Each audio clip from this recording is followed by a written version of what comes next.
Abu Bakr. A man steps into a room. The person everyone in Medina followed for 23 years is gone.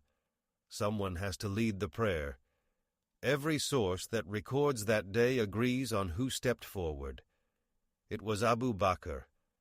The death hit the community like a physical blow. Umar refused to believe it at first. He stood outside saying the Prophet had not died. He said the Prophet had gone to meet his Lord and would return. People were frozen. Then Abu Bakr entered Aisha's chamber. He saw the body. He came out. He told the people what had happened. And then the question became, who prays over him first? Ibn Ishaq records the answer directly. Abu Bakr led the prayer. Ibn Sa'd preserves the same fact in his Tabaqat. The hadith collections of Bukhari and Muslim confirm the leadership was his. The community insisted. No one else was put forward. The man who had been beside the Prophet since the beginning of the mission was now at the center of its most painful moment. Abu Bakr led the prayer. That is in every early source. What is not in every early source is that he physically carried the bier.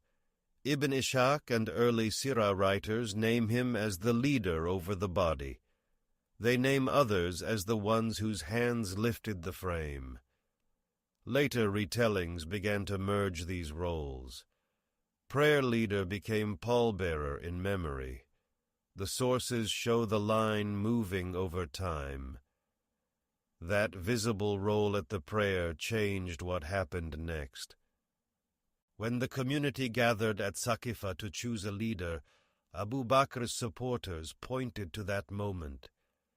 They said the Prophet chose him for the prayer. They said the community followed him at the death scene. The prayer became political evidence. A man who led a funeral became the first caliph. The texts still argue over which hands lifted the bier. Umar ibn al-Khattab.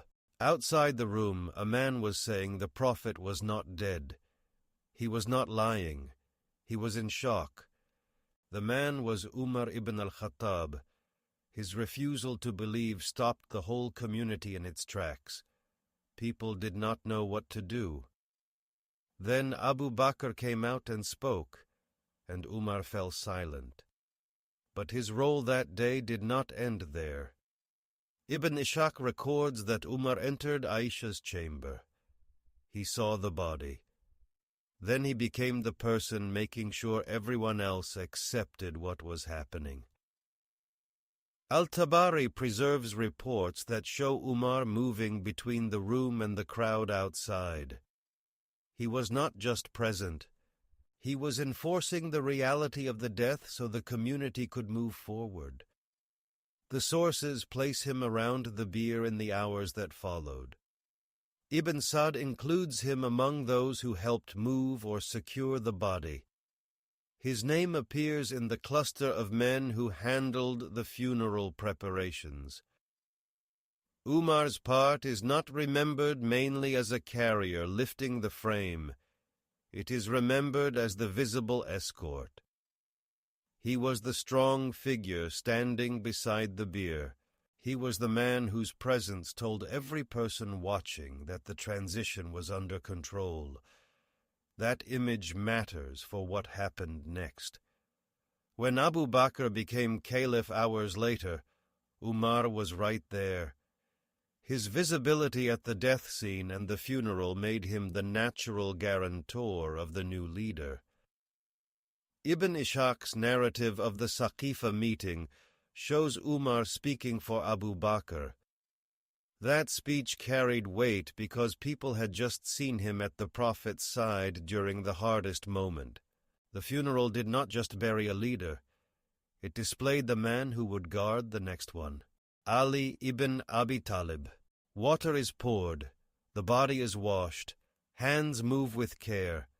The man closest to those hands in many reports is Ali ibn Abi Talib. The washing and shrouding of the Prophet was not a public act. It happened inside Aisha's chamber. Only a few men were present.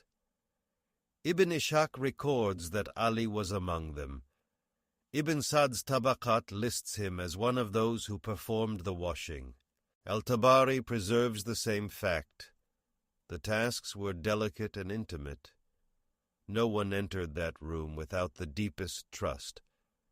But the sources do not all agree on what happened next.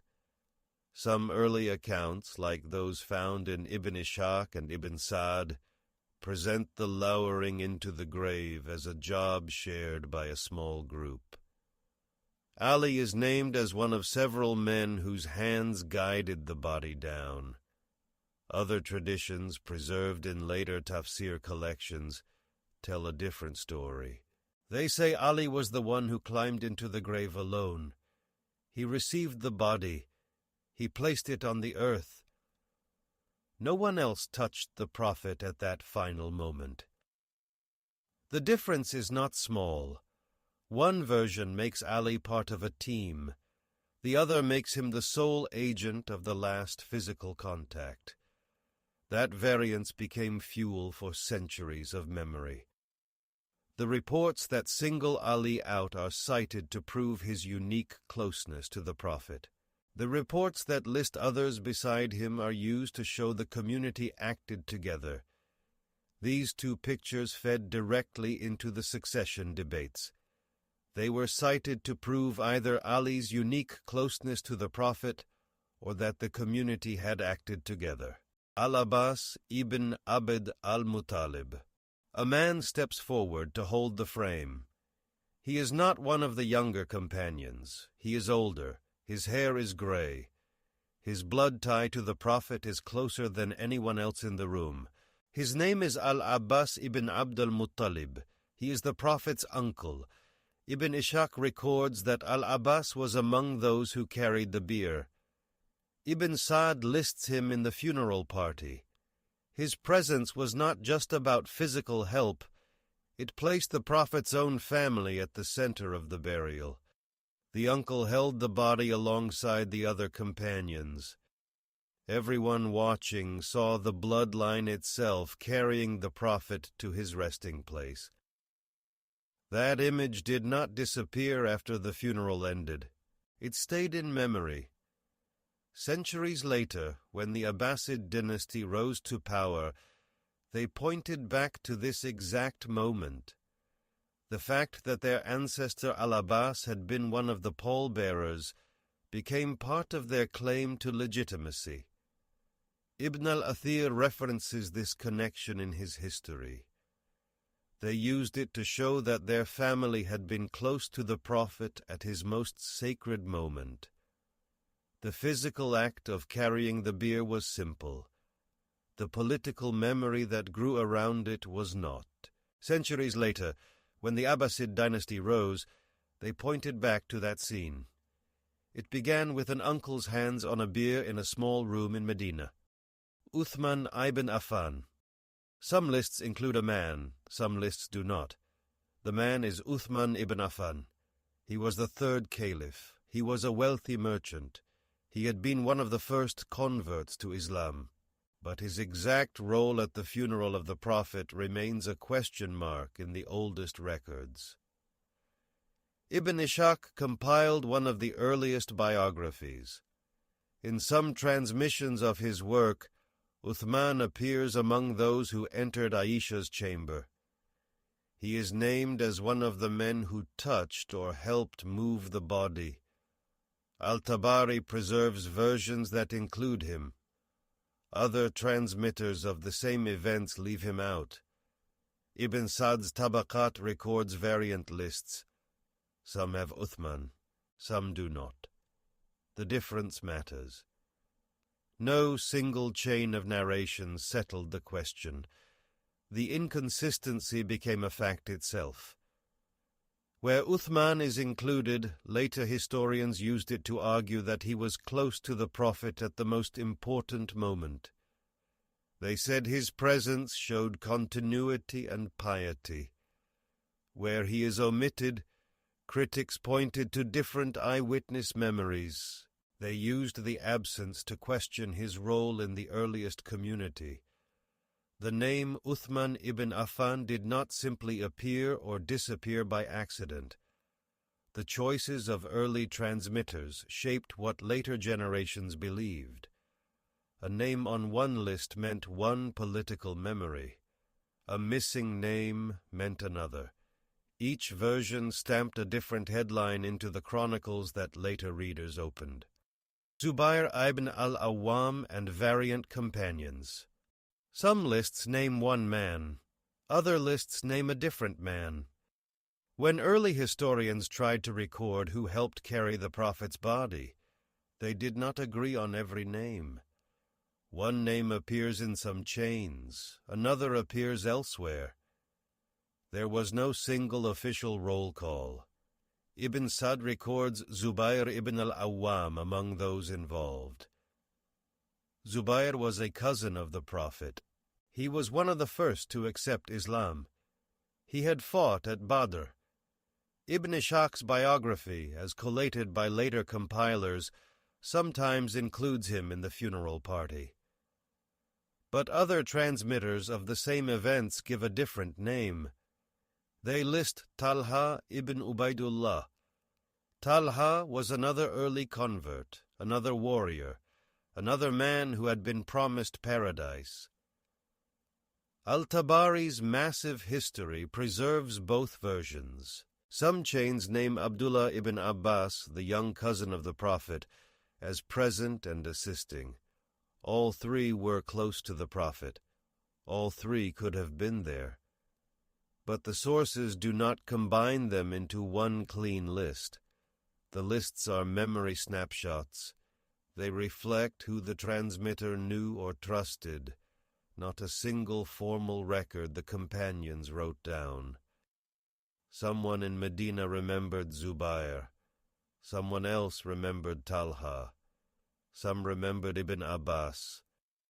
No early source claims to list everyone. No source claims its list is the only correct one. The diversity is the original state of the evidence. Later partisans saw the differences and used them. If a writer wanted to emphasize the closeness of a particular companion, he could cite the chain that included that name. If he wanted to question someone else's status, he could point to a chain where the name was missing. The variation became evidence, not confusion. The very fact that the sources disagreed became a tool. The names changed. The act stayed the same. Later writers cited whichever list suited them, and those citations shaped every later retelling. The funeral lowering team.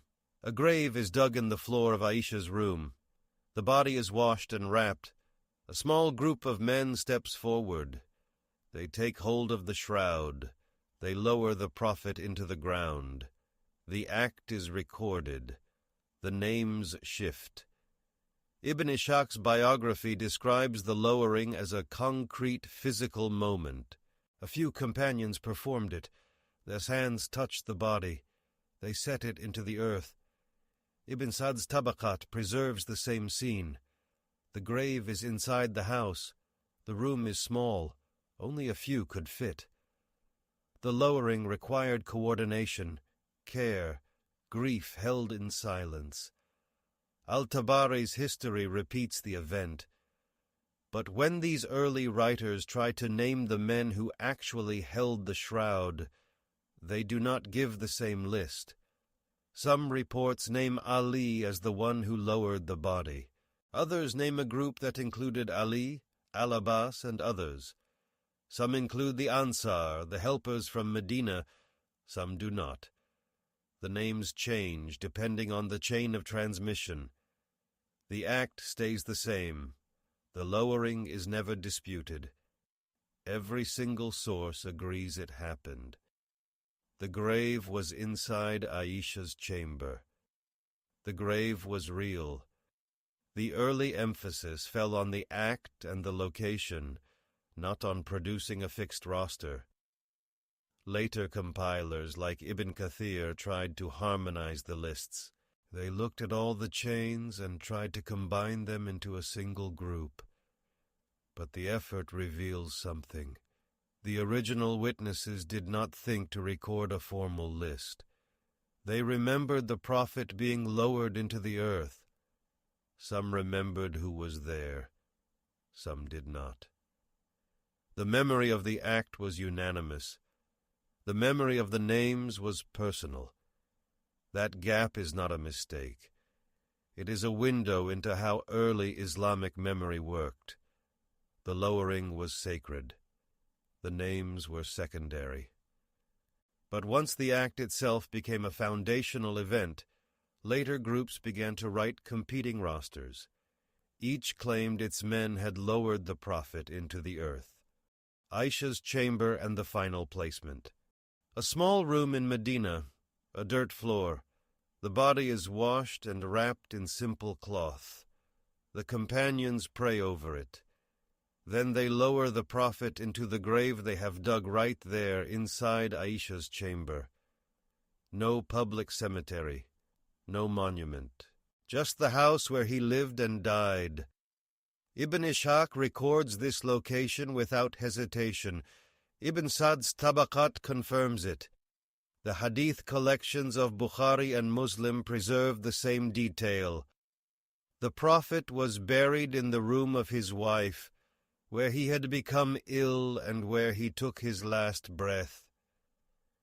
This was a domestic space, a private room, not a spot designed for crowds or for history. A grave in the Baqi cemetery would have been one among many. Pilgrims would have visited, but the memory could have thinned. Inside the house, the grave was immediate. It was permanent. The companions who handled the body, led the prayer, lowered the shroud. Their actions were not just witnessed, they were sealed into the architecture. When the mosque later expanded to enclose the room, the place of burial became the center of Medina itself. That physical placement turned the list of names into something more than a chain of transmission. Abu Bakr leading the prayer, Umar pressing for unity, Ali washing the body, Al-Abbas stepping forward as uncle, Zubair or Talha or Ibn Abbas recorded in variant strands. These names were no longer just competing reports in Ibn Ishaq or Al-Tabari. They were attached to a spot that every ruler, every scholar, every pilgrim would have to walk past. When the mosque later expanded to enclose the room, the grave became a fixed point in the city's heart. Rulers, scholars, and pilgrims would pass it and see the burial where he had lain. The burial room became a permanent anchor for memory and for claims, a room that held a body, a room that held the future of an empire. 8 companions are named across the early Sirah and Chronicles, and one consistent act binds them. Abu Bakr led the prayer, though many early chains do not name him as a physical carrier. Umar stood beside him, pressing for unity and acting as a visible escort. Ali washed the body, and some accounts say he alone lowered it into the grave. Others make him one of several. Al-Abbas carried the bier as the Prophet's uncle, a kinship later leveraged by the Abbasids. Some reports name Uthman among the carriers, others omit him. Zubair, Talha, and Ibn Abbas appear in different reports as members of the lowering team. The lowering team performed the same concrete act, but the members on the list change between Ibn Ishaq, Ibn Sa'd, and Al-Tabari. Aisha's chamber locked all these names, stable and variable alike, into the geography of a city that would become the center of an empire. The names do not settle into one roster. The act does. What these records reveal is not just about who touched the Prophet's body. It is about what happens when a community's founding moment is remembered by eyewitnesses who will later build rival claims on every inch of that ground. The names survive. The act survives. The unity of the list dissolves. And that dissolution is itself the story. What these records show is how a city's rituals and architecture can fix a disputed moment into everyday life, forcing later generations to meet the past at a single doorframe.